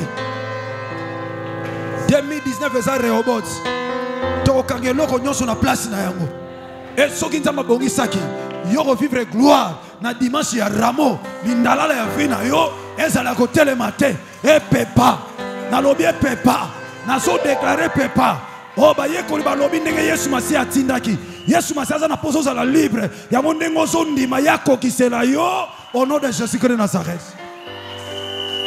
Ba o sepela batuana na omona mo image ya famille na o image ya bato ba yeba yo tomba o yambangu ba oba précédaki ba ebite Yesu Masiya zozela nini kwa kota nzoka bandozela yo muto bakanga po akota na yo batu ba otala mpunda ngo yeyo mami ngo yeyo Jacques ngo yeyo kingandi ngo yeyo mwana mama kingandi yeyo mwana papa kingandi yeyo okokota na seconde gloire okokota toke office Hosanna yoka bazo ganga Hosanna de l'ikoloba sauve maintenant. Muta comprendre ngate. Hosanna lingoloba biki sakaka siko. Muta zondi mabikaka siko. Muta zondi malibota no bikaka siko. Na zoloba Hosanna na lobi bikaka siko yo. bikaka sikoyo. Sauve maintenant. Lobité, le lo kaka big sabana na yo, le lo big salibota na yo, le lo bate la famille na yo, le lo pesa posa motema na yo. Lobité, sauve-moi maintenant. A sauvé ka lelo. Ya sauvé ka lelo. Yesu masasa lo grâce. Ya yo salaka lelo. Okota na seconde gloire kaka lelo. Bana nona bakoko na yo. Bakota na seconde gloire kaka lelo. Na lobiti na 4e génération. Okota na seconde gloire kaka lelo. Oya zondi me salama. Hosanna, Hosanna. Sauve maintenant. Kaka lelo. Tomoni passe à una famille. Nengo yele biso mwana ali pamboli. Parce que la Bible dit ceci: crois au Seigneur Jésus-Christ de Nazareth, tu seras sauvé toi et ta famille. Yo okangola ma yo mogote. Ndenge yo kangola mi, po bande kono pe ba kangola ma. Ndenge yo za sauvé, ndenge bande kono pe bazala sauvé. Yango na tamba longwa na ye place azalaki destination Jérusalem parce que ça na batu ba précédaki na batu ba Zolanda. Oh tamba moni punda oyo ba komi ko ganga balobi oh Hosanna, sauve maintenant. Hosanna c'est en hébreu qui signifie sauve maintenant. Parce que quand on a hébreu, Hosanna, Hosanna, sauve maintenant. Famille ou melina passe, tu perds la première gloire, tu zone di la seconde gloire. Salangoka allélo, kopé sabiso rendez-vous te sauve maintenant. Et il est juste et fidèle. Azanzambo akosate, toke fils. Béni soit celui qui vient au nom du Seigneur. Yoka. Bah comprendre l'obi qu'on a bango. Apambola ma oye na kombo na nkolo. Parce que c'est lui qui est le Seigneur. Oh, toyambi lokola Seigneur est sauveur. Oh, sauve maintenant celui qui vient au nom du Seigneur. Il s'appelle Seigneur et sauveur. Oh, c'est mon église. Jésus-Christ de Nazareth, mon Seigneur est sauveur. Ah, moutouma comprendre ngaïté. Moutouma comprendre ngaïté. Moutouma comprendre ngaïté. Il est ton Seigneur et sauveur. Il ne reste pas seulement ton Seigneur, mais il est aussi ton sauveur.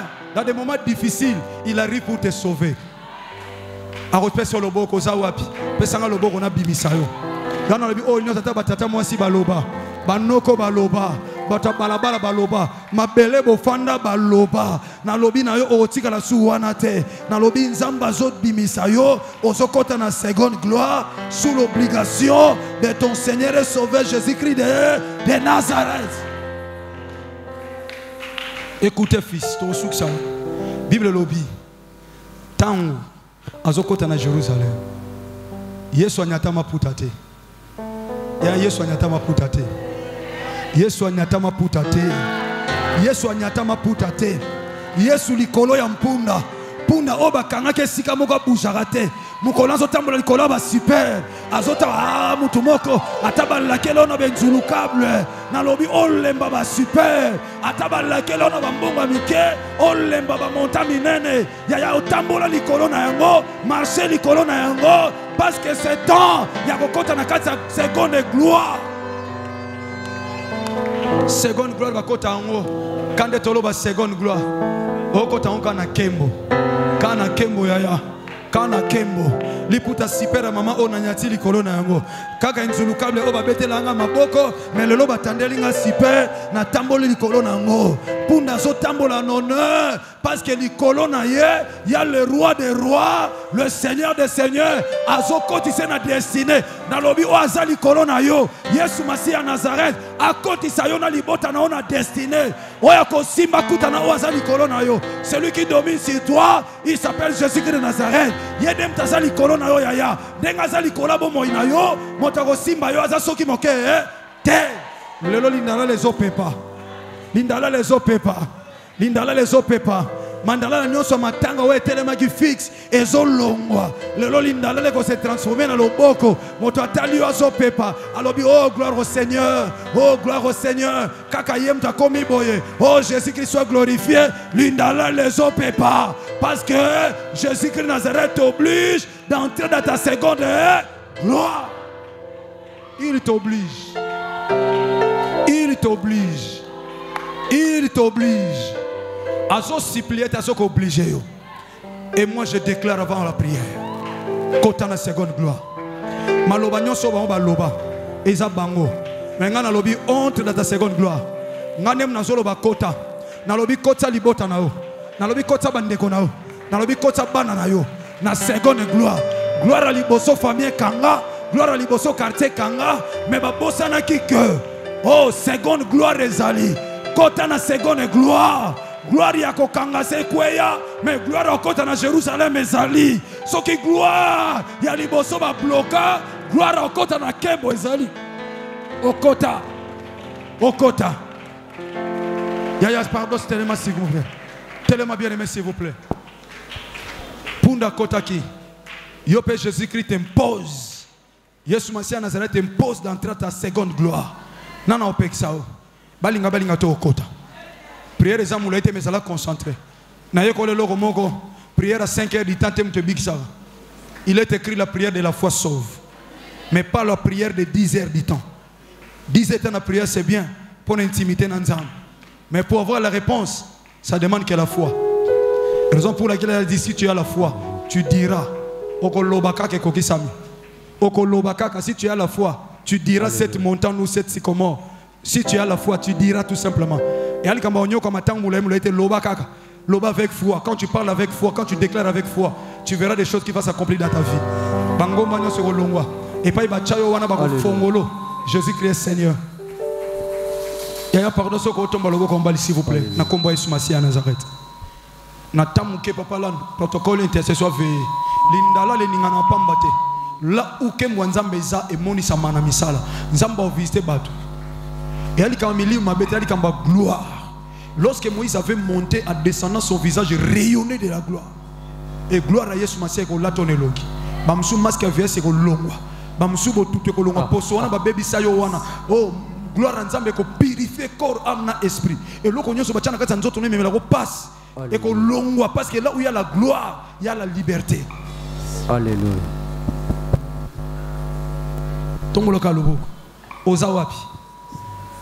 Yesu Massia bebo kenangambu. Siko yo bacha yo wapi. Bacha bande kono wapi famille na yo bana na yo. Yo moko ozawapi. Nina ngwane tika kote. Ezani. Ozo ebisa Nzambe. Tata na kota na seconde gloire. Soki na perda gloire à liboso na berere na yebaka yote. Soki na perda kyango na ba bêtise na ngai na perda kyango na makambe na kota na seconde gloire. Ozo sambela na komba Yesu Massia Nazareth. O perda première gloire. O salara fausse couche. Obimana mwana tina ndako mwana kufa. O sala kaba morne. Première gloire. Tu as besoin de la seconde gloire. Tu as besoin de la seconde gloire à ce moment. Sambela, sambela. Il y a un retard bayembi s'il vous plaît.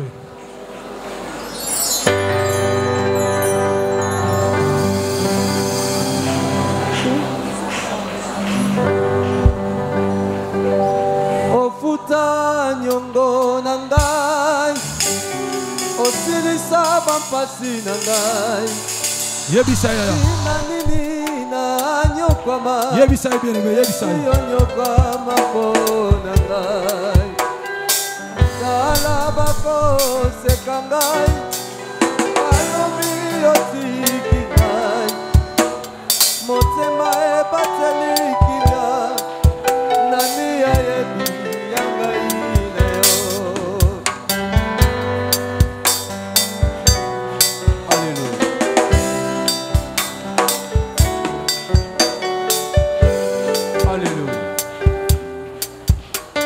Merci, merci, merci. Il y a tout le monde. Na bonne de l'opéra à la mise au Kangama, cause à 17. Cause à 17, s'il vous plaît. Tombe le calobo. Le Sambouzam a été makamé au salam. Pourquoi vous allez détacher à ces moments. Bible lobi nanga le Samba kondime long saka. J'ai pris en qualité de nom de la foi. Et vous allez voir la gloire de Dieu qui va se manifester dans ta vie. Si vous êtes connecté nanga na lisunya molimo mo centre, tu vas vivre la gloire de Dieu. Il y a tombe le calobo. Kolbano le roté. Tombe dans le bol la directive. Nzamba kangola d'une manière ou d'une autre. N'a pas une formule exacte. Tombe le calobo. Il te voit. Soyez batouba qui tourisme. Il y a quoi Yesu Massia Nazareth. C'est lui qui va te libérer si kabachal. A ko détacher yo le na ordre a pesinga. A otinda Pierre te Pierre azarata kufa.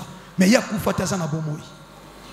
C'est pour cela qu'il m'a envoyé pour nous détacher yo si kabakanga. Nana kangayo ne sikawana. Il m'a dit soki batuni na famille na bino ngade la fois na yebisa ye mokolo na yo ana posa no yo. Comme on a Yesu Masiya à Nazareth. Yalo bazan noko noza tata mwasi na yo. Yanga ju possession vie na yo. Aotiko lelo. Protocole zala tilibanda. Lindala la lelo ko lekolo bo etata nezo salama déjà. Talane ba no salam. Talane ba comment libérer bango boko.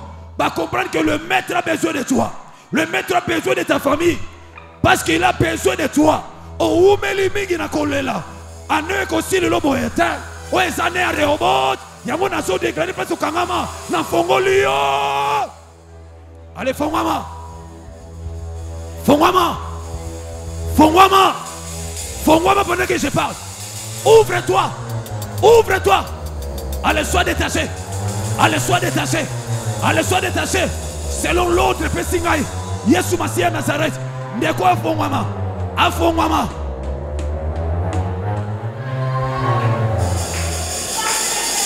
Sokoza distrait à lui, yaya. Sokoza distrait à lui. Oyaka prière, oyaka luka mutute. Oyaka kutana na Yesu Masiya Nazareth. Yangona pa inyoso bakangayo. Atana bandoto mabe bakangayo lotaka bandoto mabe. Bakangayo lotaka bambwa, bazolanda yo, osana samba, lelo yaya lelo, lindala le kopepa. Lelo lindala le kopepa. Tu as droit à la liberté. Lelo nzamba zo libéré yo. Tomba lobo combat bien-aimé. Et quand l'école était Jésus qui Nazareth, et yamba kota na yekuna na Jérusalem, à libérer qui est. Pour kota na gloire en Dieu, il faut être libre. Jésus Christ va te libérer ce matin. Tomba lobo ko yaya, tomba lobo ko bien-aimé. Tomba lobo ko. Tomba lobo ko yaya. C'est qui te veille yaya. Veillez. Veillez oko bima place bachayo. Oko bima place bachayo. Oko bima yaya. Oko bima. Tosobe la moto atindinga. Tosobe la moto atindinga.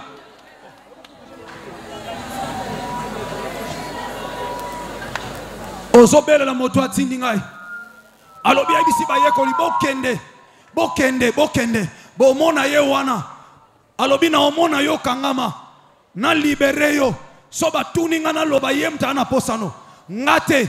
Oya sala onde mtana posana. Ah soka ko lukanzambe ya non. Ah te il faut tato la Rehoboth. Il faut tato la Rehoboth. Il faut tato la. Jésus-Christ est Seigneur. Il est le roi des rois. Le grand vainqueur de Golgotha. Soka simbi mutu mtaboto la casa. Soka lobi oui, mutaloba no azalate. Yaya tombo loboko. Tombo loboko bien-aimé. Le loza dimanche moko spécial pour nayo. Et sengalité or raté yaya. Nana telemisira bino lindalala. Lindalala fo ningana. Na lobi lindalala fo ningana. Lindalala fo ningana. Lindalala fo ningana. Lindalala fo ningana. Lindalala fo ningana. Lindalala fo pepa na gloire ensemble. Fo pepa pour la gloire de Jésus de Nazareth. Ce qu'il va te faire, c'est pour sa propre gloire. Yoso kota na seconde gloire et yazo so lo kumuwana. Tombola ka loboko. Okangamela wapi? Il m'a envoyé. Okangamela wapi? Kaka yo via benketit. Y a pas problème nana condamna yo. Nana condamna yo. Allez bima. Allez bima. Allez bima. Allez bima. Allez bima. Allez bima. Allez bima. Allez bima. Allez bima. Allez bima. Allez bima. Allez bima, dans le nom de Jésus de Nazareth. Dans le nom de Jésus de Nazareth. Allez, sors de là. Au nom de Jésus de Nazareth. Qu'on l'appelle Kiming, allez bima. Allez bima, allez bima, allez bima. Allez bima. Jésus-Christ est Seigneur. So basé là qui ont mercredi. Babanga mercredi, baby que dimanche soit enseignement. Dimanche le long temps bazo bimisa yo. Wazali kamolinda là. Yesu Masiya va kota na yo na gloire na Jérusalem. Tomba loboko bien-aimé. Tomba loboko. Jésus-Christ est Seigneur. Il m'a envoyé pour te libérer. Esaïe dit l'Esprit du Seigneur est sur moi. Esaïe sakoufa. Molimo nzamba zali kona biso po yo la libre. Ni nangwe ko silate. Ni nangwe ko silate. Ni nangwe ko silate. Ni nangwe ko silate. Soza concentré ya ozondima. Nzamba longolo na situation na humiliaka yo. Situation ki humiliaka yo ki tisaka yo. Nzamba longolo. Ale longo na situation wana. Allez longo na situation wana. Allez longo na situation nyonso wana. O nyonso kondana ka bima kuna. Bima na situation nyonso komplika yo. Et loko nyonso komplika yo. Allez bima na situation wana. Bima au nom de Jésus de Nazareth.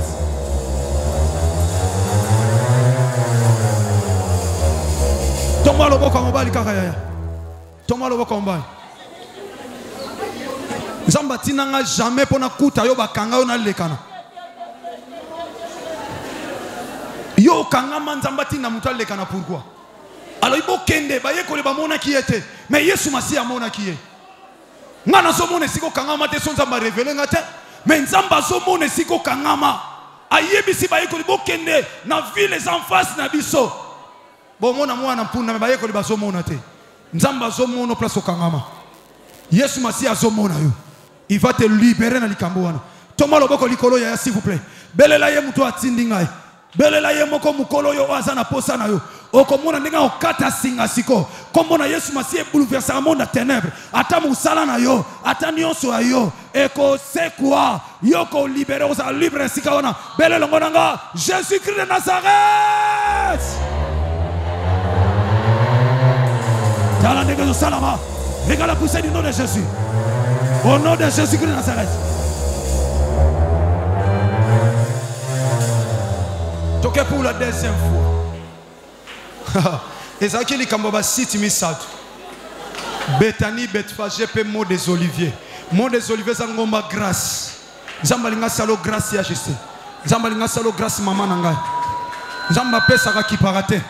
Akiparatani ndako pesa pa sepesa motema no. Nzamba otikaka yote na sama kolonanga yaya. Quand la situation moko jamais. Na ebisio problème est un problème, des problèmes sont des solutions. Quand nous solution, la solution c'est Jésus-Christ de Nazareth. Oh azoti nangana libéré yo. Alors belela ye ya a surprendre yo, na surprise agréable longola yo et sika bakanga yo, belela longoranga Jésus-Christ de Nazareth. Hosanna! Hosanna! Hosanna! Hosanna! Regarde comment ils ont sauvé maintenant. Ils ont sauvé maintenant. Ils ont sauvé maintenant. Ils ont sauvé maintenant. Ils ont sauvé maintenant. Ils sauvent maintenant. Hosanna, Hosanna, Hosanna, Hosanna. Viens à notre secours. Viens à notre secours. Sauve maintenant.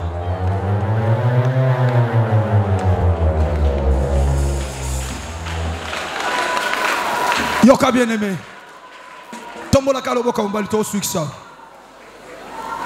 Mutumo toko yero luka Yesu Masia Nazareth. Nzamba solo zonga bon. Seigneur, je communique une puissance. Cause à la 17, je sais. Yekababa au centre. Allez, reçois. Allez, reçois. Reçois au nom de Jésus-Christ Nazareth. Je déclare au nom puissant de Jésus-Christ. Oignon se condamne. Oignon se réclame. Attends la haine. Attends le lengenin. Allez, tika. Je ordonne que tu sois puissante. La Bible dit, j'ordonne que tu sois puissante. Allez, reçois la puissance. Reçois la puissance. Quand on fait ça transmissible, on a 6 mois. Quand le loco tchakati n'a kota. Et le loco Yesu Masia Nazareth au tcha. Allez, reçois cela. Au nom de Jésus-Christ Nazareth. Au nom puissant de Jésus-Christ. Au nom puissant de Jésus-Christ. Au nom puissant de Jésus-Christ. Au nom puissant de Jésus-Christ. Allez, gloire en Zambé zo lato loko le lamba. Gloire en Zambé zo lato loko le lamba. Allez, reçois la gloire. Reçois la gloire. Jésus-Christ est Seigneur. Écoutez bien aimé, Yoka, Toganga pour la 3e fois. Pesanga mato izalami sokanga. Na ebisa kyo awo la création n'est pas la naissance. Sont 2 mots différents.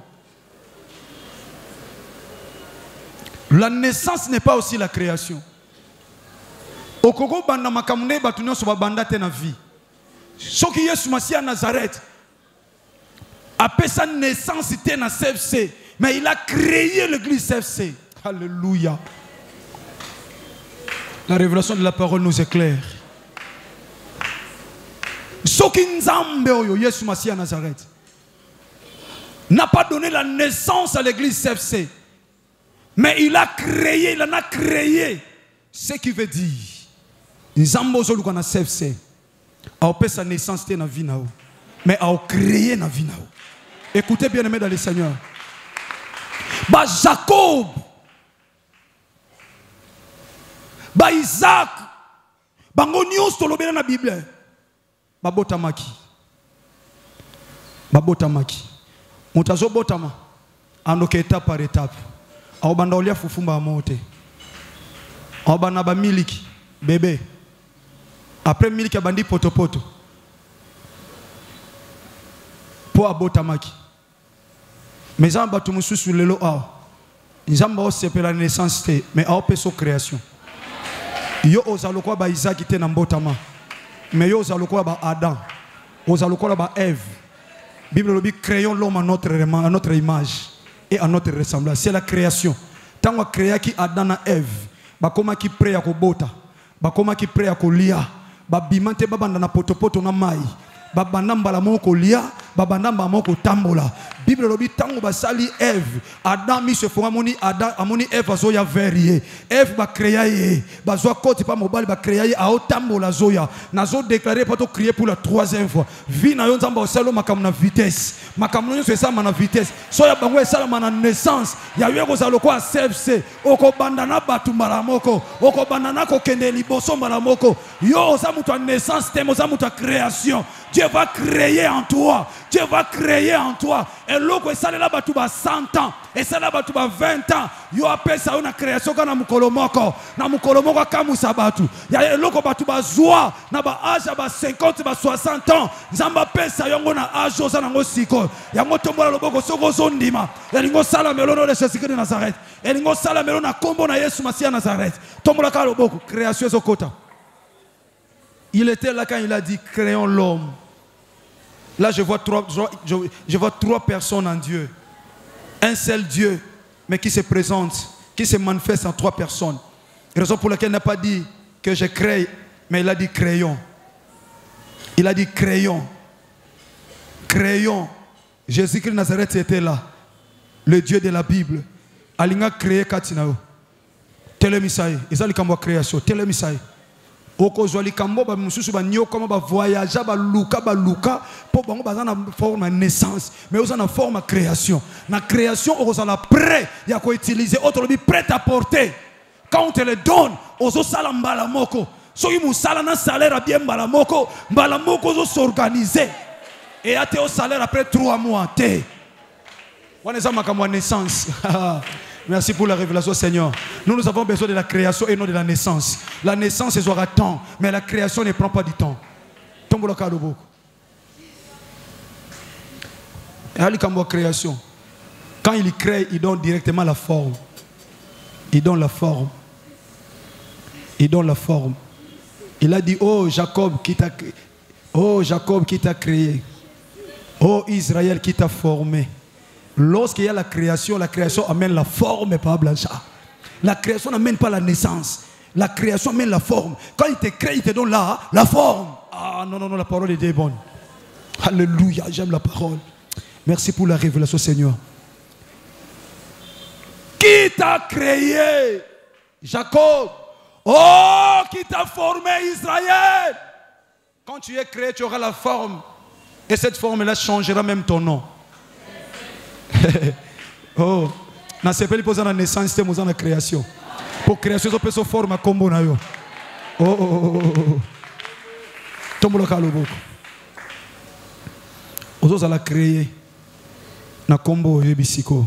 Mais tant to obenga, loko za na création o kota na forme et la forme va changer ton nom. Na création stérile, mais tant forme koti siko. Mama na bana. Alléluia. Mama na bana. Maman na bana. Chômeur oyo. Nauti na création. La création me donne la forme. T'as la cadre wana. T'as la homme d'affaires wana. Chômeur a changé combo. Parce qu'il y avait la création attire la forme. La création attire la forme. Tomba le boko bien aimé. Tomba le boko lingo swango siko. Oh, c'est un Dieu vivant qui ne ment jamais. Il est derrière la parole de son serviteur pour l'accomplir. Tomba le boko bele longonanga. Jésus-Christ de Nazareth, sauve maintenant. Allez, reçois ta forme. Reçois ta forme. Reçois ta forme. Reçois ta forme. Reçois ta forme. Reçois ta forme. Reçois, je demande. Je t'oblige par rapport à la parole de Dieu. Ayez une nouvelle forme. Ayez une nouvelle forme. Tendre Père, je te dis un grand merci. Pour nous akota na kembo. Tika peuple na yo. Akota na kembo na yo. Seigneur Jésus de Nazareth. Je crois cette parole que tu obliges ton peuple ce matin d'entrer, Seigneur, dans sa seconde gloire. Je crois à ça. Car la Bible dit, ce que je pense et ce qu'il m'arrive. Je crois, Seigneur, que tu es derrière cette parole pour l'accomplir. Ndengo kota ki na gloire. Bano pe ba kota na gloire. Parce que baza créé peut former nzang. Par toi le grand vainqueur de Golgotha. Talatina to sambela ki na kombo na yo Yesu Masia Nazareth. Biso nyonso lokola peuple moko tolobi. Gloire et louange à toi Seigneur Jésus-Christ de Nazareth. Gloire et louange. Amen. Kola pambola bino. Merci beaucoup, Tobeti.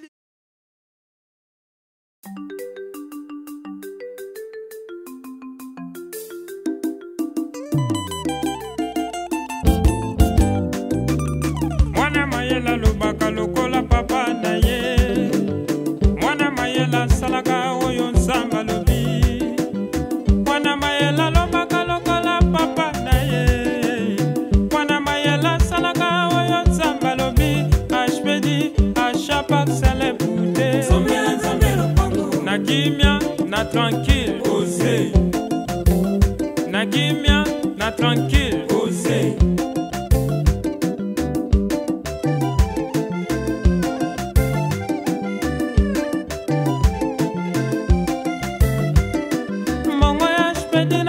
Nzamba salele nga ya kokama.